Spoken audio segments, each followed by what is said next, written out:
Whether you're changing your bulbs or upgrading to aftermarket headlights on your 2016 to 2018 Camaro, you should always check to see if your headlights are aimed correctly. Today at Phastek, we'll be adjusting the Apex series headlights with the LED projectors from Spider. These headlights, like the factory headlights, only have one adjustment that allows for the headlight to adjust up or down. When making these adjustments, you will only need a few tools and basic rules. The tools we are going to be using to make the adjustments are a tape measure, painter's tape, and a long reach Phillips screwdriver.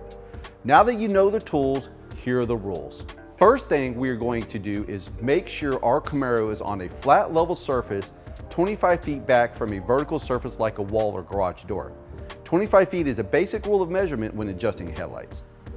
Next, we're going to find the optical center point of our headlight and get the height from the ground to that point. The optical center point is a round mark that is on the factory and most aftermarket headlight lenses. On this Camaro, the optical center point height measures 26.5 inches from the ground. This is the height we'll be adjusting our lights to. Now that we have the optical center point measurement, we are going to turn on the headlights and find the center of the light beam on the wall and mark it vertically with tape.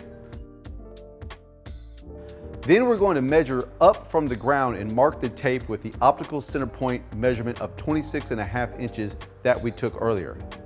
Once we have this mark, we're going to place a piece of tape horizontally with the tape bottom at the measurement so that we can position the top of the light beam to it. Finally, we are going to open our hood and find the adjustment hole on the top of the headlights.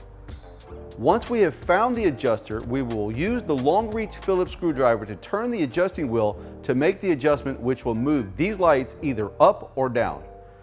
On the wall, we're going to adjust the top of the beam to 26.5 inches above the ground. So that is where we position the top of our lights cutoff. There you have it. We have successfully adjusted the Camaro's headlights with some basic tools and some basic rules so that we can better see without blinding oncoming drivers. As always, if you like this video, hit the thumbs up and subscribe button so you can get more videos like this from Phastek.